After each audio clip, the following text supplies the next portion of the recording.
Bueno, Andrea, y vamos a charlar de política internacional. En un ratito vamos a estar metiéndonos en el tema elecciones en Europa, pero antes que nada es 10 de junio y se están cumpliendo 195 años de la creación de la Comandancia Política y Militar de las Islas Malvinas, afirmando también los derechos de la República Argentina sobre ellas. Es un día muy importante este 10 de junio.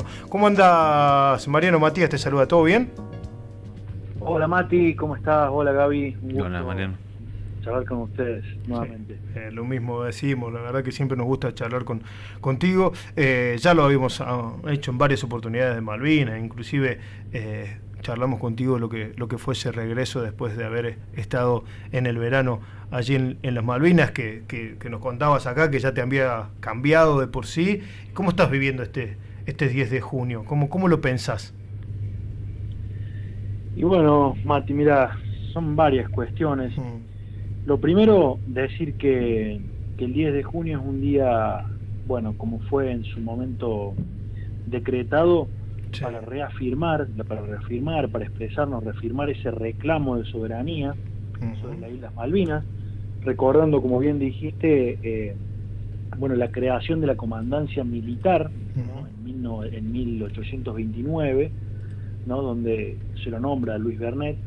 Sí. Así que realmente, bueno, eso es, primero, para retroceder un poquito, desde 1810, desde que se anuncia el primer gobierno patrio, después de la independencia y demás, ya nos hicimos cargos de Malvinas también, y del territorio, en ese momento, del Río de la Plata, de las Provincias Unidas, Claro. cuando España nos reconoce después la independencia. De hecho, en 1825 hasta el mismo Reino Unido reconoce el gobierno ¿no? Sí.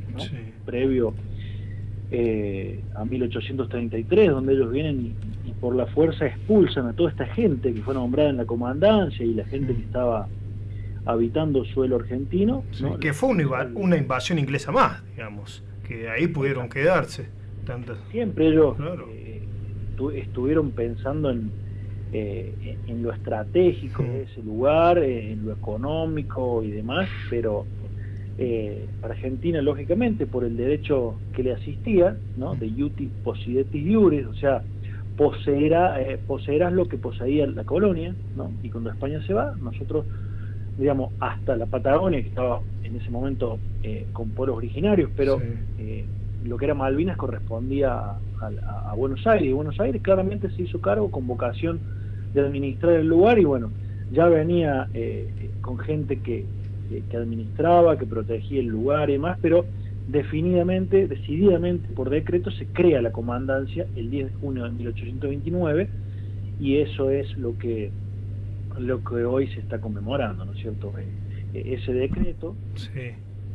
que fue sancionado en ese momento y es tomado desde 1973, ¿no? Por la ley 20.561, en ese momento el presidente era Perón, después de su regreso, después de que había sido habilitado para participar en las elecciones. Ni bien él asume el 12 de octubre de 1973, y en noviembre ya sale esta ley declarando este día, ¿no? De 10 de junio como un día para reafirmar este reclamo histórico que tenemos como nación. Sí, vos sabés que justo en el pase que hacíamos con los amigos de rock y con Gaby, y los chicos no se acordaban por allí, Gaby no le tocó, es más joven, pero yo recuerdo el 10 de junio era feriado, ¿no? En un momento en este país. Después pasó a ser el 2 de abril, o estoy equivocado en esa. Me parece, porque es una fecha realmente muy importante esta también, reafirmando nuestros derechos.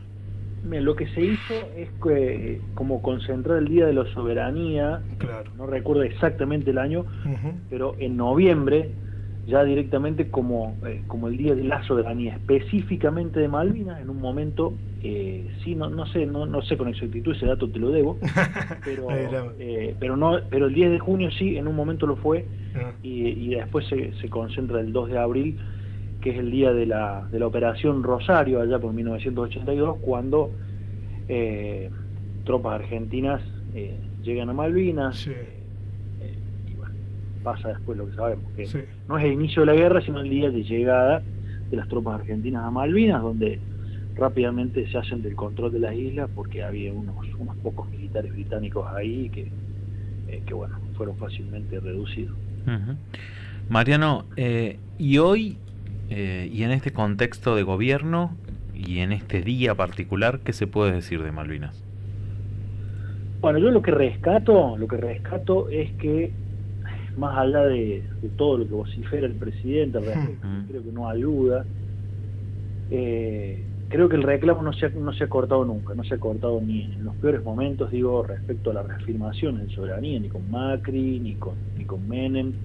Si bien hay medidas que favorecen más o que favorecen menos, que nos alejan más de las posibilidades de negociación, creo que el reclamo está permanente. De hecho, hoy chequeaba la página de Cancillería y bueno, sigue vigente el reclamo y demás. Sí, hubo una expresión al respecto. Por ejemplo, no se proclamó en contra de la visita del primer de autoridades, del Reino Unido cuando viene a las islas David Cameron, por ejemplo, como ministro de Asuntos Exteriores del Reino Unido. Sí. No dijo nada, al contrario, dijo, si ese territorio está ahora en manos del Reino Unido, tiene derecho a hacerlo. O sea, eso creo que no ayuda, pero por ahora no hay ninguna exclamación. Lo que sí me parece que a nivel de política exterior hay cuestiones que son estratégicas que no nos ayudan. Por ejemplo, en Uruguay permanentemente hay una feria donde nuestra nación hermana uruguaya Sí. habilita en unas ferias de exposición de artículos de distintos países, habilita un stand a las Falkland Islands. Eso, por ejemplo, es algo que antes se le reclamaba a Uruguay, se le hacía el reclamo formal y bueno, eso no, veremos qué pasa con eso. Después, la negativa de ingresar a los BRICS, cuyos miembros todos reconocen la soberanía argentina en las Islas Malvinas, y la alianza con Estados Unidos e Israel, que no reconocen la soberanía argentina, por ejemplo. Entonces, ¿cómo se mueve uno en política exterior? Digamos, esta reciente pelea del presidente argentino con el presidente español, y más haciendo que con España somos una nación que nos deberíamos apoyar, porque bueno, ellos tienen ahí un enclave británico también en las puertas de su casa. Entonces hay que aliarse con este tipo de mandatarios. Lo mismo con Brasil es un socio fundamental para estos reclamos. Si tenemos intereses, Brasil está muy preocupado por la presencia de Francia en la Guayana francesa, a través de este territorio que podríamos decir que funciona como una provincia más de Francia, que lo tiene ahí cerquita en las puertas de la Amazonía y demás. Digamos, si no nos aliamos con los vecinos estratégicos y con los socios estratégicos, me parece que es más difícil poder presionar. Bueno, eso, diríamos, Sí.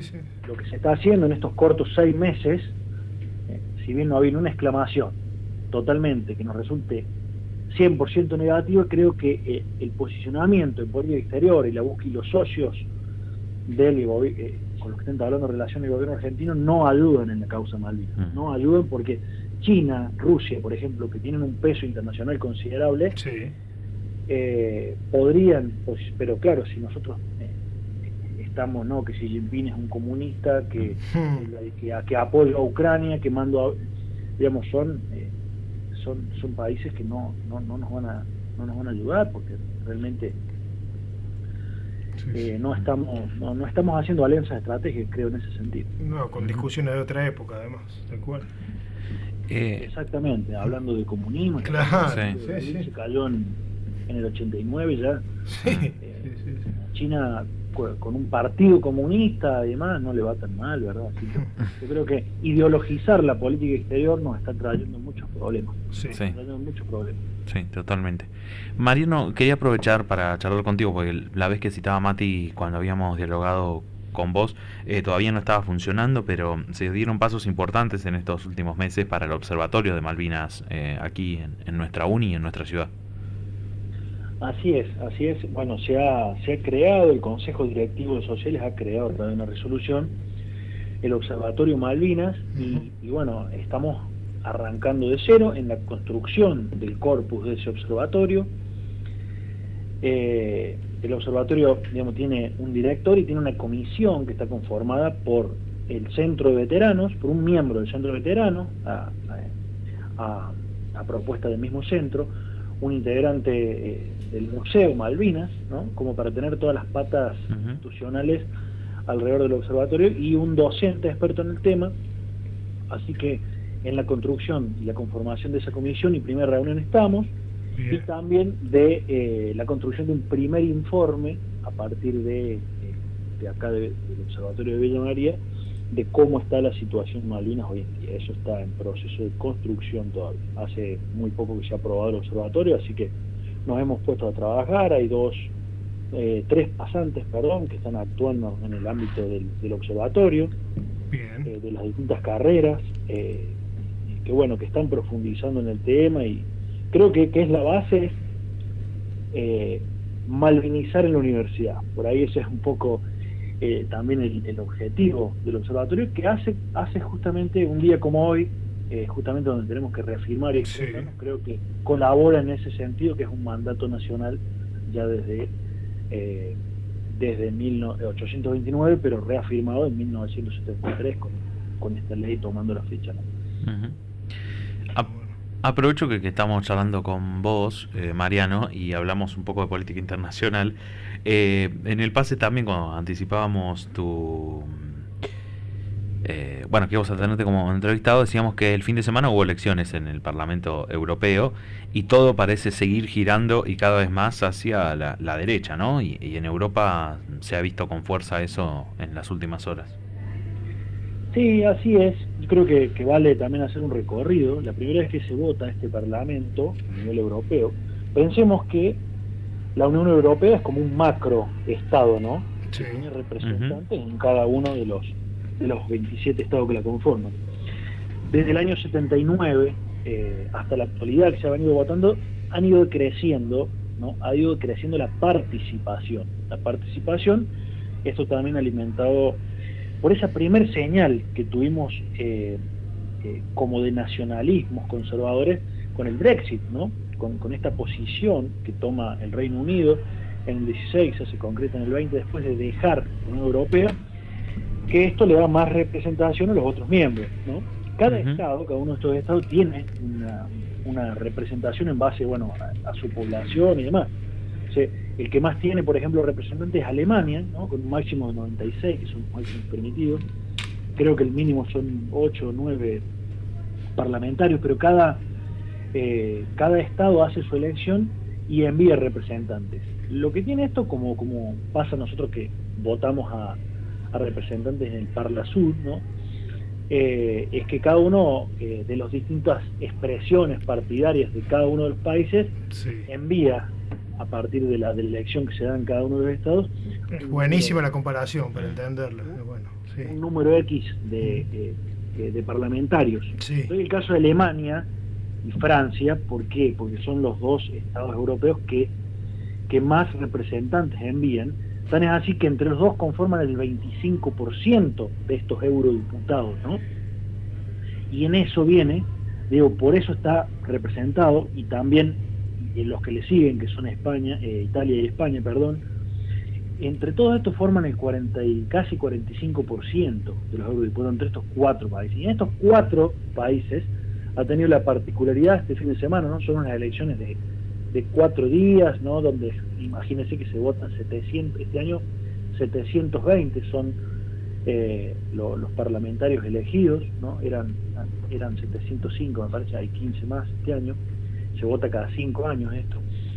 Entonces esos 4 países que han tenido un giro lento hacia la derecha, en el caso de Alemania, la segunda fuerza de derecha que se está consolidando fue la segunda fuerza, la ultraderecha, claro, envía un número muy importante de parlamentarios. Por ahí en otros países, sobre todo los de Europa del Este, que forman parte de la Unión Europea, tienen menos representantes, pero estos 4 han sido principales. De hecho, Francia fue directamente, Macron ha perdido, y tan es así que ha disuelto, que ha llamado elecciones y demás.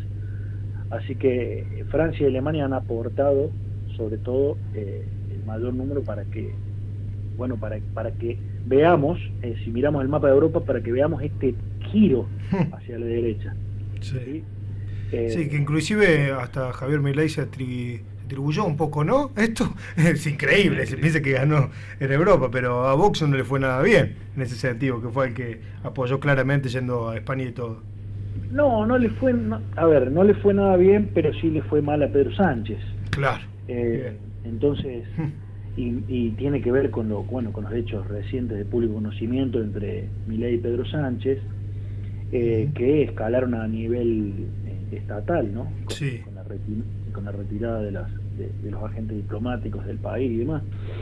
Pero, a ver, acá hay algunas claves, me parece, para entender esto.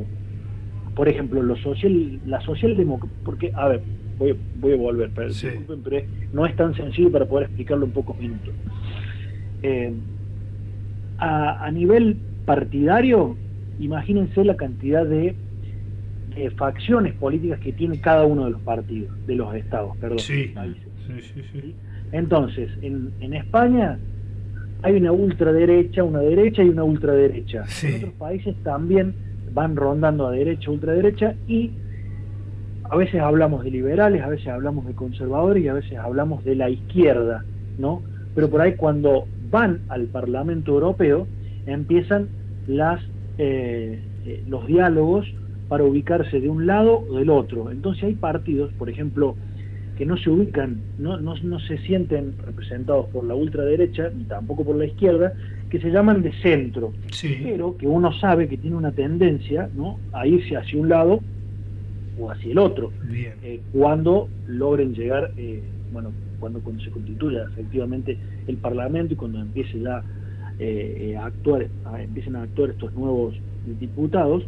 Por ejemplo, en Orbán tiene sus representantes que es probable, todo el mundo sabe que van a ir hacia la derecha, pero no son considerados todavía como de extrema derecha, ellos no se autoperciben así. Claro. Y se sabe que si tienen que coordinar con alguien, lo van a hacer con la extrema derecha. Lo mismo pasa en Italia. Pero digamos que lo claro y concreto es que ganó la derecha. Puede ser ultra o derecha, pero ganó la derecha en Europa, ¿no? ¿Cómo llamarlo así? Ganó lugar, o sea, la ultraderecha le ganó lugar a la centro derecha. Bien. Creo que ese es el dato que preocupa. O sea, que crece la ultraderecha. Sí. Con Meloni, con Vox, con Le Pen. Con partidarios partidarios de Orbán. Pero creo que eso es. ¿Y cómo ves a la centro izquierda o a la izquierda allí? Y bueno, en este momento, en caída, creo que hay una... de la centro derecha, la ultraderecha tiene una organización que la izquierda no está teniendo. Sí. O sea que es más fácil homologar a los partidos. Cuando uno hace la mirada del mapa, puede homologar más a los partidos de ultraderecha que los de izquierda, que están más fragmentados. Tal cual. ¿Sí? Entonces eso hace que uno vea con más potencia para los próximos tiempos a la ultraderecha.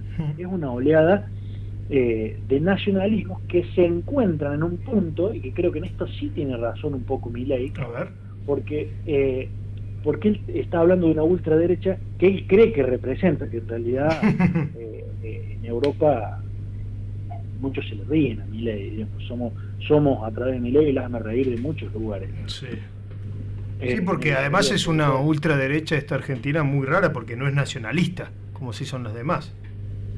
Exactamente, que en Europa sí, pero creo que no hay que dejar de mirar este fenómeno, creo que hay que mirarlo por estos tiempos. Tampoco creo, a ver, como son ciclos, son momentos, y esto no es que va a ser algo que va a venir para quedarse, es lo que yo creo. Perfecto.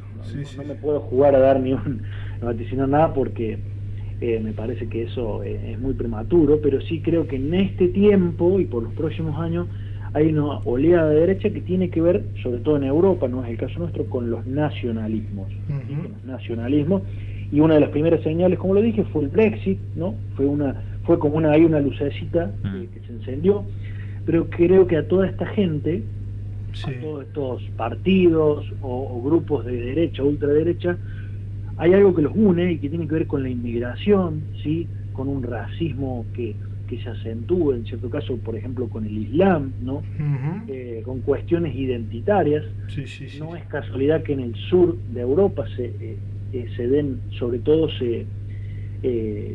aparezcan este tipo de movimientos que ahora vemos que se está corriendo hacia el norte, hacia Francia, pero que son los que, claro, son los que limitan con los que tienen el problema real de la inmigración, ¿no? Y que los que están y son los que llevan esa voz al Parlamento Europeo y que, bueno, por ahí no se sienten acompañados por las autoridades europeas, ¿no?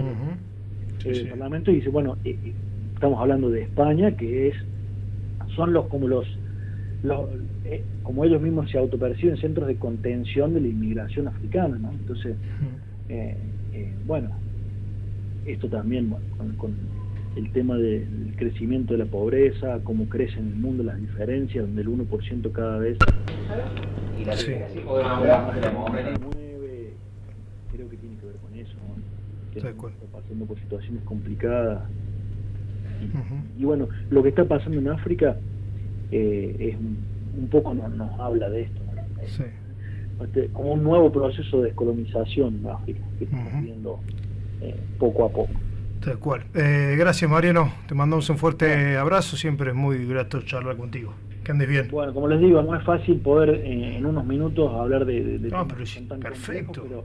Muy bueno. Pero bueno, está bueno que al menos quede en agenda e intentarlo. Sí, y además con muchísima claridad. Gracias, amigo. Que andes bien. Bueno, gracias a ustedes. Un fuerte abrazo. Chao, hasta luego. Ahí está Mariano Andrés, politólogo, docente también de nuestra universidad, docente